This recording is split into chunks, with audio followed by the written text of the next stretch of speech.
기독교 출판사에서 출판되는 여러 가지 잡지들이 있는데 그 중에 월간 목회라고 하는 그런 기독교 잡지가 있습니다. 2월호에 이런 제목의 내용의 기사가 실렸습니다. 생명 존중 문화 확산 한국교회의 역할, 이런 칼럼의 제목이었습니다.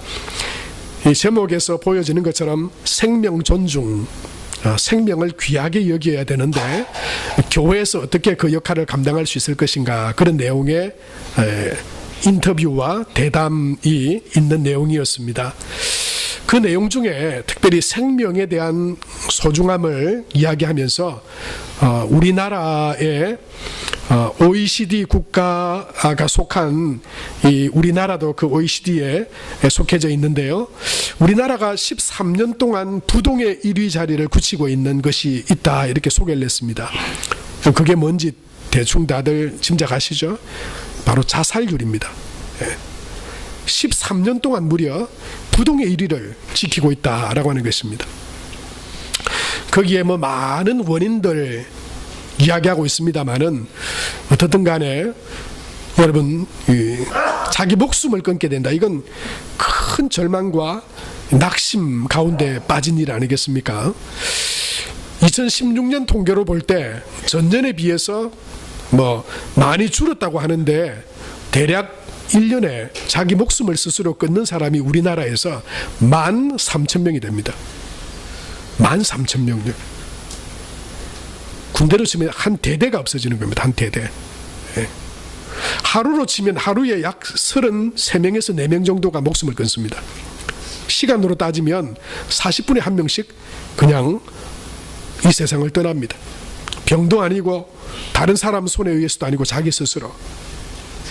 여러분, 자기 스스로 자기의 목숨을 끊는다. 이게 여러분 OECD 국가 중에 1위입니다. 1위. 우리나라가 부동의 1위인데요.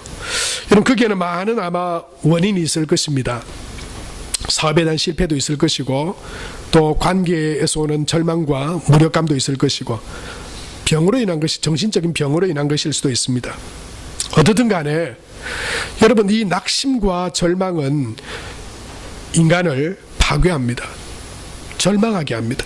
이 절망과 낙심이 삶을, 생명을 끊어버리게 합니다. 그래서 오늘 사실 읽지 않았지만 1절 말씀에 보면 예수님께서 먼저 이 18장을 시작하시면서 이 18장의 전제입니다. 전제. 이 18장에는 많은 내용들이 나오는데 그 핵심이 두 가지로 소개되어 있거든요. 그 첫 번째는 뭐냐면 낙심하지 말아야 될 것에 대해서 말씀하시기 위해서 이 18장의 말씀들을 우리에게 주셨어요. 1절에 보면 이렇게 기록되어져 있죠. 같이 한번 읽겠습니다. 시작. 예수께서 그들에게 항상 기도하고 낙심하지 말아야 할 것을 비유로 말씀하여, 그렇게 시작하죠. 여기 나오는 비유가 몇 가지 있습니다. 3가지 있습니다. 오늘 읽진 않았지만 본문이 너무 길어서 읽지 않았습니다만은 1절부터 8절까지는 과부와 재판관에 대한 비유에 대한 이야기입니다. 그리고 9절부터 15절까지는 세리와 바리새인에 대한 기도의 비유입니다. 그리고 마지막으로 16절에서 18절도 보면, 이거는 비유는 아니지만 아이들을 데리고 예수님께로 올 때 예수님께서 어떻게 하셨는가, 이 3가지의 이야기가 1절부터 17절까지 기록이 되어져 있어요. 그런데 이것의 이야기, 주된 중심의 이야기가 뭐냐면 낙심하지 말아야 된다. 그것을 우리에게 말씀하고 있다고 하는 것이죠. 낙심, 절망, 그것이 우리 인생을 무너뜨려 버립니다. 그래서 우리는 절대 낙심하면 안 됩니다. 절망하면 안 됩니다.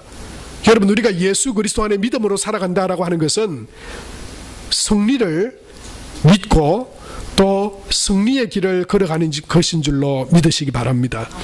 여러분, 믿음의 길은 승리입니다. 정확하게 믿으면 반드시 승리합니다. 예수님을 믿으면 우리 인생을 성공합니다. 믿으십니까? 믿으시기를 축복합니다. 이걸 믿어야 믿음으로 살아가죠. 예수 믿어도 이건 뭐 실패인지 성공인지, 뭐 예수 믿어도 이게 뭐 승리인지 패배인지도 모르고 그냥 교회 다니는 것은 어리석은 여러분 모습이에요. 예수님을 믿으면 성공합니다. 예수님을 믿으면 승리합니다. 여러분, 이 믿음으로 하나님을 예배하고 믿음 가운데 나아가는 저와 여러분 되시길 바랍니다. 그래서 우리가 다 여러분 낙심과 절망이 아닌 어떤 삶의 자리에 있든지 간에 승리하고 성공하는 성도로 살아가는 저와 여러분 되시기를 축복합니다. 여러분, 오늘 성경에 보면 이 낙심과 절망에 대해서 예수님 말씀하시면서 그 절망과 낙심의 자리에 있는 사람들을 비유로 말씀하세요. 그 첫 번째 사람이 누구냐면 과부입니다. 지금도 힘들지만, 구약시대에도 과부는 힘들었지만 예수님이 계셨던 신약시대에도 홀로 그 인생을 살아가야 되는 여인은 참으로 힘들었습니다. 자기를 도와줄 수 있는, 그리고 살아갈 수 있는 힘이 없는 사람입니다. 무력한 사람이, 그냥 상황과 조건이 낙심과 절망할 수밖에 없는 사람입니다. 예, 그게 바로 이 과부라고 하는, 이 과부의 비유에 등장하는 이 과부입니다. 힘이 없습니다. 지금처럼 뭐 여성이, 우리나라는 남성보다 여성이 살기 좋은 나라입니다. 그게 통계로 나와 있습니다. 제 말이 아니고 그렇습니다. 세계 곳곳을, 나라들을 조사해 보니까 대한민국은 남성보다 여성이 살기 좋은, 여성의 인권이 존중받는 그런 나라 중에 하나입니다. 그런데 여러분, 그래도 여성으로 사는 게 힘들죠.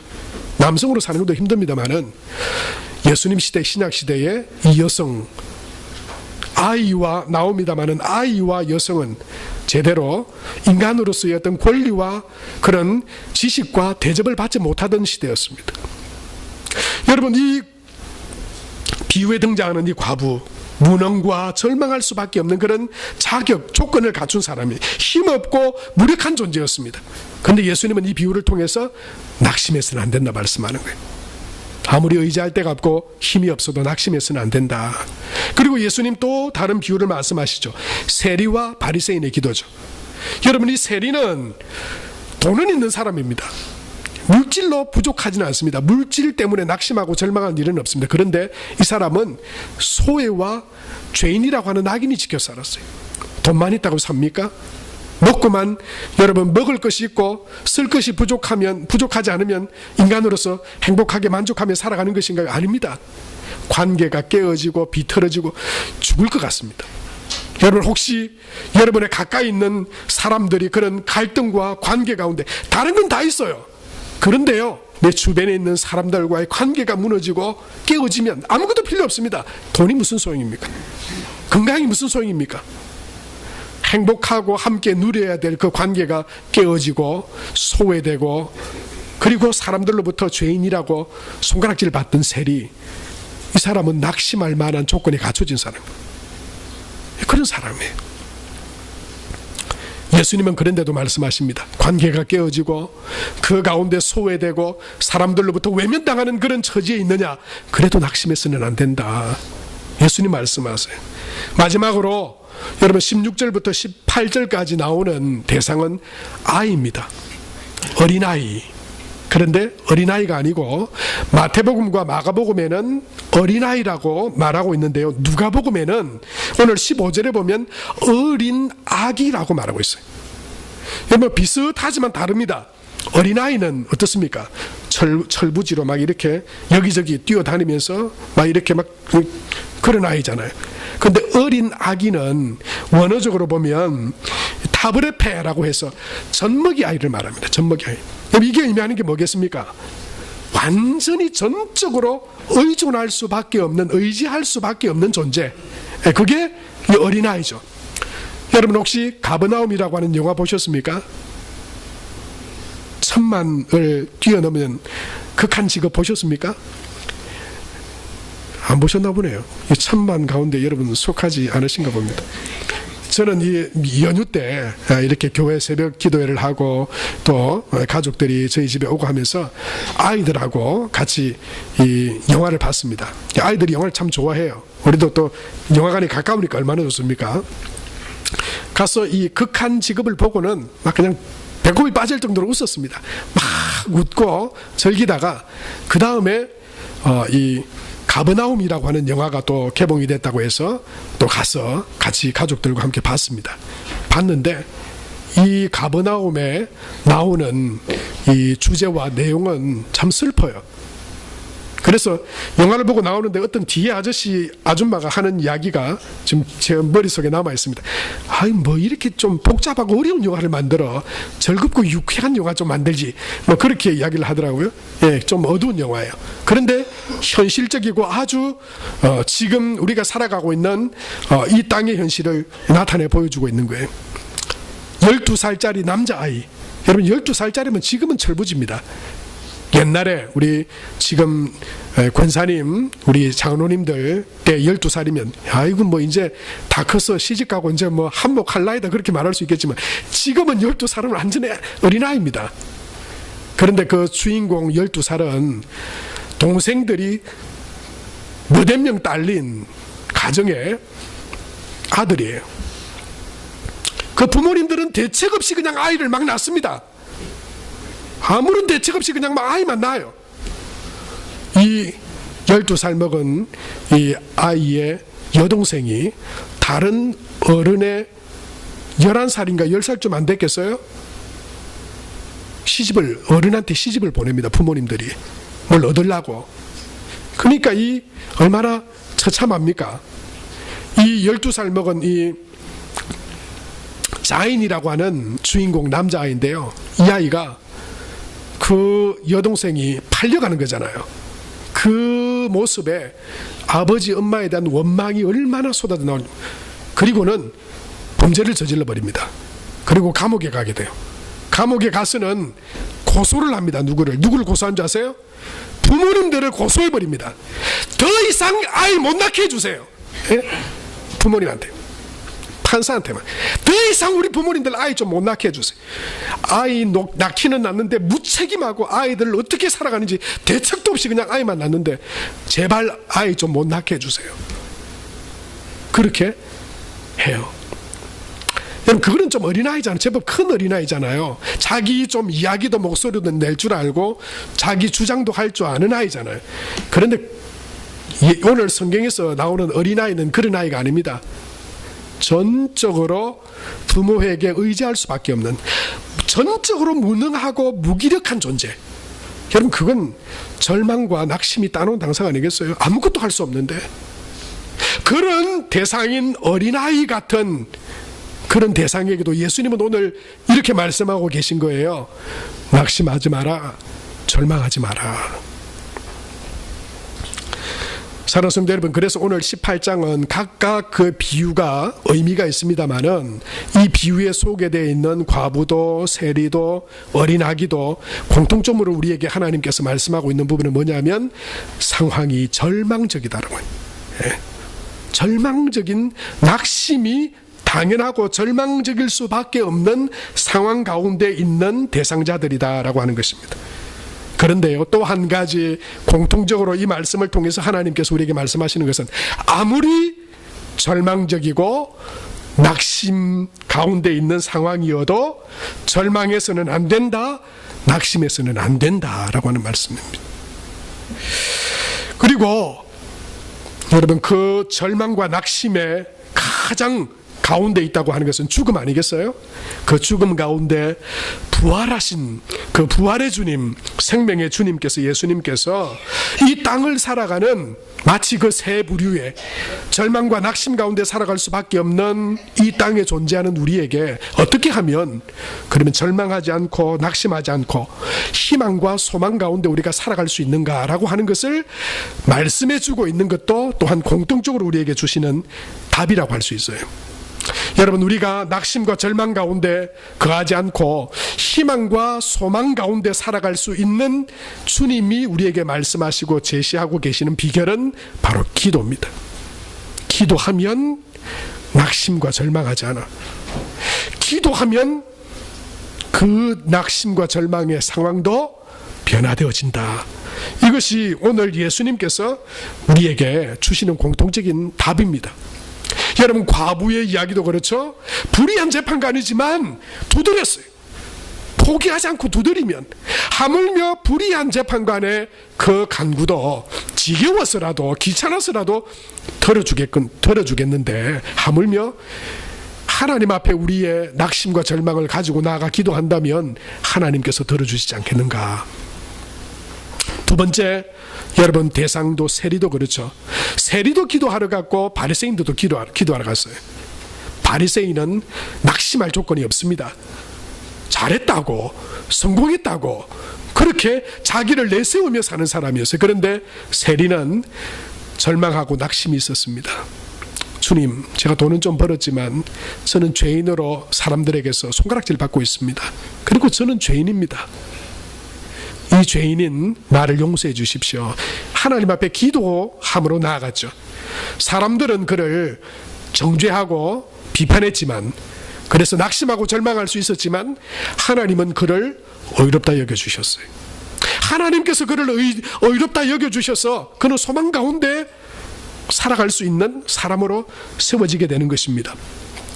여러분, 어린아이도 마찬가지죠. 어린아이, 갓난 그 젖을 먹어야 되는 어린아이, 제자들을 막았습니다. 기도의 자리로 막죠. 오지 말라고. 그런데 왜 부모들이 그 어린아이를 안고 예수님 앞으로 갑니까? 축복해달라고. 예수님 기도해 주세요. 예수님 복을 빌어주세요. 복을 내려주세요. 그 기도 받으려고 한 거예요. 성경 읽어보시면. 그래서 제자들은 그 기도를 안 돼 귀찮아, 바빠, 오지마, 데려가세요, 그렇게 말했지만 예수님 뭐라 그러십니까? 그 기도의 자리로 초청하십니다. 누구든지 다 나에게 오라 해라. 그리고 그 아이들을 축복하셨어요. 기도할 때 여러분, 우리 안에 어떤 낙심도 절망도 기도할 때 변화되어질 줄로 믿습니다. 여러분 안에 어떤 절망할 거리와 낙심할 거리가 있습니까? 그 세상에 가지고 간다고 되는 것 아닙니다. 그냥 있다면 그 절망과 낙심이 우리 인생을 좀먹을 거예요. 갉아먹을 겁니다. 우리 인생의 기쁨과 즐거움들을 가져가 버릴 것입니다. 여러분, 그것을 예수님 앞에, 하나님 앞에 나와서 기도로 변화시키는 은혜와 축복이 있게 되기를 바랍니다. 진정 우리가 믿는다면 기도해야 합니다. 기도하면 절망이 우리를 넘어뜨리지 못합니다. 낙심이 우리를 삼키지 못합니다.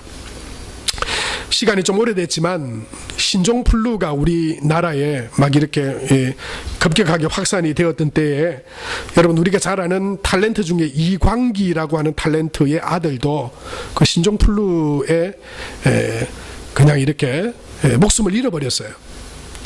그리고 얼마나 이 탤런트 이광기 씨가 안타까워하고 그 부모들이 절망 가운데, 낙심 가운데 빠졌는지 모릅니다. 그래서 한 TV에 출연해서 어떤 심리 상담 치료사와 이렇게 대화하고 치료하는 그런 것들을 예전에 보여준 적이 있습니다.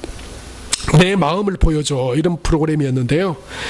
그때 이 심리 상담 치료사가 우리를 절망에 빠지게 하는 3가지의 질문이 있다라고 그렇게 소개를 했어요.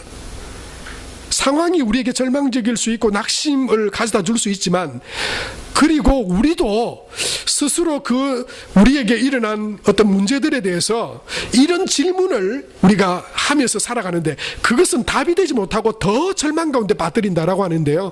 그 첫 번째 질문이 뭐냐면, 왜 하필 나에게 이런 일이 일어났을까? 왜 내게 이런 일이 일어났을까? 알 수 있을까요, 없을까요? 아무리 물어봐도 대답해 줄 리가 없습니다. 왜 내게? 왜 하필 나에게?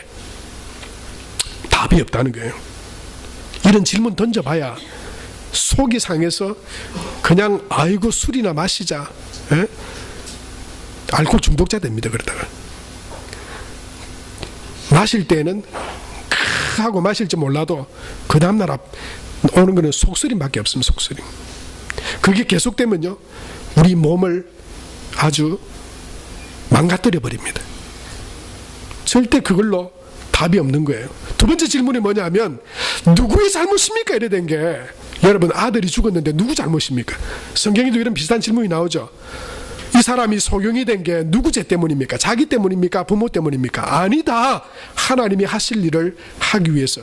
여러분, 그 원인은요, 모든 것입니다. 그 원인은 모든 것. 우리가 지금 이렇게 저와 여러분이 어떤 절망과 낙심 가운데 있다면 그것의 원인은 나를 포함한 모든 것들이 원인입니다. 나만 잘못해서도 아니고 누가 그것을 준 것도 아니에요. 하나님이 원해서도 아닙니다. 이 땅에 있는 모든 죄와 그 죄의 결과들이 우리 가운데 낙심과 절망으로 다가오는 거예요. 누구의 잘못으로? 모릅니다. 이거 답 안 나옵니다. 알면 어떻게 하려고 했어요? 알았으면 어떻게 하겠다는 겁니까? 그걸 제거하겠다는 겁니까? 그러면 그 인생 또 더 불행해지는데요. 불행이 확산될 뿐이잖아요. 답이 없는 질문이. 세 번째 뭐냐면, 만약에 나에게 이런 일이 일어나지 않았다면, 이미 났습니다. 이미 그런 일이 일어났어요. What if라고 하는 건 없습니다. 만약 이런 건 없습니다. 만약 이랬다면 저랬다면, 그 사람은 이랬다면 저랬다면 하다가 인생 그냥 끝나는 사람 되는 거예요. 여러분, 우리에게 다가온 어떤 문제와 삶에 대해서 어떤 현명한 질문과 또한 질문뿐만 아니라 이 땅에 있는 어떤 힘과 지식과 노력으로 그것들을 여러분 우리가 잘 대처한다고 해도 우리 인생 가운데 다가오는 낙심과 절망의 조건들을 다 제거할 수 없습니다. 이 땅에 살아가는 모든 인간은 낙심과 절망의 요소들을 다 가지고 있습니다. 그리고 그의 인생, 과거의 경험과 과거를 벗어버릴 수 없는 연약한 그런 존재가 우리 인간이에요. 나는 과거로부터 존재합니다. 과거를 떠나서 과거를 가지고 있지 않는 사람 없습니다. 그 부모로부터 영향받고 그 환경으로부터 영향받고 그것이 지금도 내게서 영향을 주고 있어요.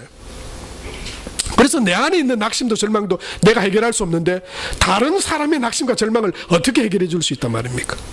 그래서 오늘 예수님께서 그 낙심과 절망을 해결할 수 있는 방법으로 우리에게 주신 게 뭐냐면 기도입니다. 여러분, 기도는 누가 할 수 있습니까? 예수님을 만난 사람, 하나님 자녀로 하나님의 백성으로 하나님이 온 우주와 만물의 주인이시고 내 삶의 주인이시고 내 모든 것을 아신다라고 하는 믿음으로 살아가는 사람이 기도할 수 있는 것 아니겠어요? 예수님을 만나야 여러분 낙심과 절망이 해결되는 것입니다. 고린도후서 5장 17절에 예수님 안에 살아가는 그런 믿음의 사람들에 대한 정의를 이렇게 말하고 있죠. 우리 같이 한번 읽겠습니다. 그런즉 누구든지 그리스도 안에 있으면 새로운 피조물이라 이전 것은 지나갔으니 보라 새 것이 되었도다 말씀했어요. 여러분, 예수님 안에 살아간다고 낙심이나 또는 세상에서 살아가던 절망이 하나도 없어진다고 하는 이야기가 아닙니다. 그것은 예수님을 믿는 목사인 저에게도 있고 여러분에게도 지금 예수님을 믿고 예배하는 여러분에게도 지금 예배하면서도 낙심하고 절망할 상황들이 떠오를 수 있어요. 그런데 중요한 건 뭐냐면 이제 더 이상 우리가 세상에 속한 사람으로서 그것이 낙심하고 절망하게 할 때 에이 모르겠다, 죽자, 치우자, 안 된다, 그리고 세상적인 방법으로 먹고 술이나 마약이나 세상의 쾌락을 쫓아 어떻게든 그것을 회피하려거나 잊어버리려 하거나 그것을 해결해 보려고 노력하지 않고 이제 나는 하나님의 백성으로서 여전히 세상 가운데 낙심과 절망의 조건들이 있지만 하나님의 사람으로서 하나님 나라의 백성으로서 하나님이 기뻐하시고 원하시는 삶을 쫓아 살아가는 그런 새로운 존재로 우리가 거듭난 존재다라고 하는 것입니다. 여러분, 이것이 새로운 피조물이라고 하는 거예요. 여러분, 나는 그냥 새로운 피조물이다 이걸 말로만 기억하고 알아서는 안 됩니다. 이제는 더 이상 세상에 더 있고 없음이 우리의 살고 죽음을 주장하지 않습니다. 하나님이 우리 삶의 주인이시고 하나님의 뜻과 그분의 인도하심 가운데 따라가는 삶이 가장 복되고 귀한 것인 줄 알아서 아플 때든지 건강할 때든지 돈 있을 때든지 없을 때든지 내 안에 어떤 권력과 재판장의 권력과 과부의 무능함이 있든지 그것에 연연하고 그것에 휘둘리는 인생이 아니고 우리 삶을 통해서 하나님의 영광과 기쁨이 되기를 원하며 살아가는 하나님의 백성으로 하나님의 사람으로 여러분 살아가게 되었다라고 하는 것이 바로 이 새로운 피조물과 새로운 사람이라고 하는 그런 의미의 말씀이죠. 그래서 그런 면에서 여러분 예수 그리스도 안에는 희망이 있는 것이에요. 예수 그리스도 안에 소망이 있는 것입니다. 예수 믿어서 전부 부자가 된다 이런 이야기가 아닙니다. 여러분, 예수님 믿어서 다 치료받는다는 게 아닙니다. 가난한 자나 부자나 병든 자나 건강한 자나 다 예수님 안에 바라보면 부자도 부자도 낙심과 절망 가운데 살아가다가 죽음이라고 하는 절망으로 끝날 수 있지만, 그러나 부자나 가난한 자나 능력 있는 자나 없는 자나 예수님 안에서 다 살아갈 이유와 목적을 깨닫게 되고, 우리 한 사람 한 사람을 부르신 하나님의 부르심의 뜻대로 우리 인생의 삶을 기쁨과 복된 믿음의 삶으로 살아갈 수 있다고 하는 거예요. 그래서 예수님은 여러분 모든 사람, 모든 시대, 모든 세대의 희망이 되시는 것입니다. 이 예수님을 붙들고 살아가는 저와 여러분이 되시길 축복합니다. 공부 못해서 불행한 건 아닙니다. 좋은 대학 가지 못해서 절망하고 쓸모없는 인생 되는 건 아닙니다. 돈이 있고 없어서, 권력이 있고 없어서, 건강하고 아파서 건강한 자의 하나님만 되시는 것도 아니고, 부자의 하나님만 되시는 것도 아니고, 권력 있는 사람의 하나님만 되시는 것도 아니에요. 모든 사람에게 그것에 죽고 말고를 결정하려 했던 이 세상에서의 삶이 아니라, 이제는 하나님 안에서 하나님이 부르시는 뜻대로 믿음 안에서 하나님이 어떤 삶을 내게 주시더라도 나는 그 삶을 통해서 하나님을 영화롭게 하고 믿음의 삶을 살아가게 되는 그런 능력의 삶을 살아갈 수 있다고 하는 것입니다. 이 새 사람으로, 새로운 피조물로 여러분 하나님 앞에 살아가는 저와 여러분이 되시기를 축복합니다. 그리고 새 사람이 되어서 하나님의 선하심과 기뻐하심을 원하며 기도하며 하나님 앞에 그 인도하심을 구하며 나아갈 때, 여러분 우리 삶을 통해서 하나님께서 영광 받아 주실 줄로 믿습니다. 베드로전서 2장 9절에서 10절에는 예수 그리스도 안에서 소망과 희망을 가진 하나님의 자녀가 어떤 존재인지를 우리에게 말씀해 주고 있습니다. 우리 같이 9절 읽겠습니다. 시작. 그러나 너희는 택하신 족속이요 왕같은 제사장들이요 거룩한 나라요 그의 소유가 된 백성이니, 이는 너희를 어두운 데서 불러내어 그의 기이한 빛에 들어가게 하신 아름다운 덕을 선포하게 하려 하십니다. 10절요. 너희가 전에는 백성이 아니더니 이제는 하나님의 백성이요 전에는 긍휼을 얻지 못하였더니 이제는 긍휼을 얻은 자니라. 여러분 예수님 바라보면 소망과 삶의 목적이 뚜렷하게 보이게 될 것입니다. 내 상황과 형편이 어떻든지 간에 우리가 주님이 우리 안에서 하나님께서 나를 통해서 하시기를 원하시는 일들과 또 하나님 안에 믿음의 사람으로서 우리가 살아갈 때 주님이 주시는 그런 소망과 희망으로 찬양과 하나님의 영광된 복된 믿음을 살아갈 수 있습니다. 그래서 예수님은 1절에 이렇게 말씀하고 계시죠. 예수께서 그들에게 항상 기도하고 낙심하지 말아야 할 것을 비유로 말씀하셨다. 여러분 우리가 아는 것으로 절망이 따라가지 않습니다. 우리가 지식적으로 아는 것으로 우리가 낙심 가운데 빠지지 않게 될 수 있는 것이 아닙니다. 예수님이 우리 삶의 주인이시고 그분이 하나님의 아들이신 것을 믿고 항상 기도하고 여러분 낙심과 절망 가운데 있다고 하는 게 어떤 상태입니까? 영적으로는 하나님이 죽은 것 같아 보이는 상황이에요. 낙심과 절망이란 그런 거예요. 내가 하나님을 믿고 예배하면서 살아가는데 계속 낙심과 절망이 있다고 생각해 보세요. 그러면 우리 마음 안에 어떤 마음이 듭니까? 하나님이 도대체 계신 것인지 많은 것인지 살아 계신 것인지 죽은 것인지 잠자시는 것인지 어디 놀러 가신 것인지, 이게 애매해진 상태가 바로 낙심과 절망 가운데 있는 상태 아니겠습니까? 여러분 그것은 곧 우리 믿음의 슬럼프이기도 합니다. 낙심과 절망의 때 여러분 우리가 믿음의 줄을 놓치면 그것은 우리를 끝이 없는 절망과 낙심으로 우리를 빠뜨려 버릴지 모릅니다.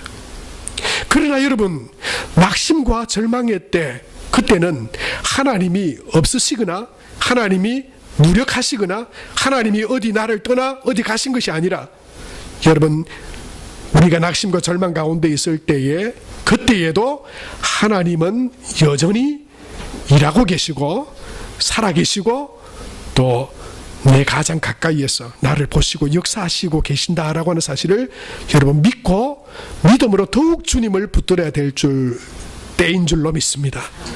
여러분, 우리가 잘 아는 말씀 중에 예레미야 33장 3절 있죠. 너는 내게 부르짖으라 내가 내게 응답하겠고 내가 알지 못하는 크고 비밀한 일을 내게 보이리라 말씀하셨어요. 그런데 그때 예레미야가 어디에 있었는지 아세요? 33장 1절에 보면 시위대 뜰에 갇혔을 때 그 낙심과 절망의 자리에 그가 있었어요. 하나님이 살아계시면 왜 나를 여기에 두실 수 있을까? 이런 신앙에 대한 회의와 슬럼프가 빠질 수 있는 자리였지 않습니까? 그런데 하나님은 그 시위대 뜰에 갇혀있는 예레미야에게 말씀하신 거예요. 이를 행하는 여호와 그 일을 지어 성취하는 여호와 그 이름을 여호와라는 이가 이르시되 너는 내게 부르짖으라 기도하라고 말씀하셨어요. 하나님이 없는 것 아니라고, 하나님이 죽으신 것 아니라고. 여러분, 하나님이 살아계신데도 저와 여러분을 낙심과 절망의 상황 가운데 두셨다면 하나님께서 그 일을 통해서 하실 또 다른 크고 놀라운 일이 반드시 분명히 있다고 하는 믿음을 가지고 여러분 기도의 자리로 나가는 저와 여러분 되시길 축복합니다. 박항서 감독이 있죠. 사실 박항서 감독은 막 아래로 추락하는 인생이었습니다. 그가 베트남의 감독으로 가기 전에 그는 환갑이 다 되어가는 나이와 성적 부진 탓에 다른 잦은 감독직 해임으로 자신감이 많이 떨어져 있었다 그렇게 이야기를 했어요. 그리고 그가 베트남 감독으로 이렇게 지원을 하고 난 뒤에 전화 인터뷰에서 그는 그 자신을 이렇게 소개했다고 말했습니다. 나는 지금 무직입니다. 지금 일해야 되는 건데도 여러분 하기 싫어서가 아니라 하기 싫어서 안 하는 건 괜찮잖아요. 그런데 자기는 하고 싶은데 자리를 안 주는 거예요. 그래서 자기가 이렇게 자기를 소개해. 나는 무직입니다. 나는 일할 자리도 없고 누가 나를 오라는 사람도 없습니다. 지금 성적은 지금 하락하고 있고 내가 한때는 여러분 2002년 월드컵 그 히딩크 그 사단에 수석 코치로까지 있으면서 프로 구단의 감독직으로도 있었지만 계속 이렇게 내려가는 인생이었어요. 그런 가운데도 이 박항서 감독이 그 신앙을 놓치지 않았습니다. 선수 시절부터 이 박항서 감독이 믿음을 가지고 신앙생활을 했는데요. 이 경남 FC 감독을 맡았을 때는 이 경남의 가나안 교회에 이 집사로서 안수를 받고 출석을 했습니다. 그리고 그곳에 그 홈구장이 있을 때는 선수들과 함께 가서 거기서 예배를 드리고 통성으로 기도하고 그리고 경기에 출전하곤 했대요. 그리고 원정 때에도 그냥 가지 않고 꼭 그 담임 목사님에게 전화를 해가지고 한 2-3시간 전에 전화해서 목사님 경기 있습니다. 기도해 주세요. 그렇게 기도하면서 이 감독직을 이끌어 갔대요. 당시에 이 교회 이종훈 목사님이라고 하는 목사님 이렇게 이 회고를 하면서 인터뷰 그 기사에 이렇게 소개해진 것을 봤습니다. 당시 박 감독은 경남 FC 선수 10여 명과 함께 교회 출석했다. 말씀에 흠뻑 취해 함께 팀 승리를 위해 뜨겁게 기도했다. 여러분 그렇게 박항서 감독이 베트남으로 갔습니다. 하나님은 그 박항서 감독의 그 내려가던 인생을 제2의 전성기로 지금 사용하고 계시죠. 여러분 TV에 한 번씩 나올 때마다 가만히 보면 기도합니다. 박항서 감독이 기도해요. 경기 전에도 기도하고 골을 넣고 난데 확 환호하고 난 뒤에도 자리에 앉아서 기도합니다. 그 부인인 권사님 이야기를 들으면 베트남에 가게 된 것도 기도의 응답으로 어렵지만 하나님께서 그 길을 열어주셔서 가게 되었고 그 베트남에서도 기도를 하고 경기 시작 전후 기도를 하고 또 그 베트남에서도 신앙생활을 열심히 하고 있다라고 그렇게 전해진 소식을 들었습니다. 이 박항서 감독이 성경 말씀 중에 가장 사모하고 늘 기억하고 붙드는 말씀이 있는데 데살로니가전서 5장 17절이라고 그랬어요. 항상 쉬지 말고 기도하라. 쉬지 말고 기도하라. 기도하면 하나님이 열어주신다. 기도하면 낙심도 절망도 이길 수 있다. 그 믿음으로 늘 기도하는 거죠. 그는 요즘도 경기 전후에 이렇게 기도한다고 합니다. 초심을 잃지 말게 해달라고 늘 하나님 앞에 기도합니다.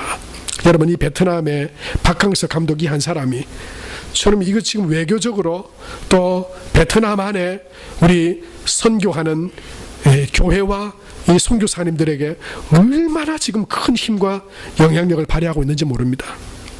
그 인생의 제2의 전성기의 인생을 그는 지금 살아가고 있습니다. 박항서 감독의 이야기를 통해서 볼 때 그가 그렇게 쓰임받을 수 있는 많은 조건들이 있었겠지만 그 중에 우리가 보게 되는 것은 그의 기도인 것이죠. 항상 기도하여. 사랑하는 성도 여러분, 그래서 예수 그리스도를 믿어서 하나님의 새로운 자녀로서, 새로운 피조물로서 살아가는 우리에게, 우리가 하나님 앞에 기도한다면, 그 기도를 놓치지 않는다면, 그 기도를 잃어버리지 않는다면, 여러분, 그 어떤 것도 우리를 낙심과 절망 가운데 빠뜨릴 수 없을 것입니다. 예수 그리스도 안에 있는 희망과 소망으로, 찬양과 기쁨과 감사함으로 저와 여러분이 하나님 은혜와 영광 되는 복된 믿음의 삶을 살아가게 될 줄로 믿습니다. 고린도후서 4장 7절에서 10절 말씀, 여러분 여기에 보면 그리스도 안에 있는 우리의 소망과 믿음과 확신을 이렇게 말하고 있는데요. 우리가 이 보배를 질그릇에 가졌으니 이는 심히 큰 능력은 하나님께 있고 우리에게 있지 아니함을 알게 하려 함이라. 8절에서 9절 같이 한번 읽을까요? 우리가 사방으로 우겨삼을 당하여도 쌓이지 아니하며 답답한 일을 당하여도 낙심하지 아니하며 박해를 받아도 버림받지 아니하며 거꾸로 뜨림을 당하여도 망하지 아니하고. 10절 우리가 항상 예수의 죽음을 몸에 짊어짐은 예수의 생명이 또한 우리 몸에 나타나게 하려 함이라. 여러분, 우리 안에 이런 놀라운 그런 은혜가 우리 안에 있습니다. 우리에게 있는 것이 아니라 우리 안에 거하시는 예수 그리스도 안에 세상의 그 어떤 낙심도 절망도 우리를 넘어뜨릴 수 없는 그런 생명이, 은혜가 우리 안에 있습니다.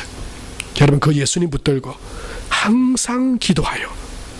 세상 가운데 지금도 세상의 일들 때문에 낙심하고 절망하고 지금 이 순간에도 살아야 될지 말아야 될지를 고민하며 살아가는 이 땅에 얼마나 많은 사람들이 있습니까?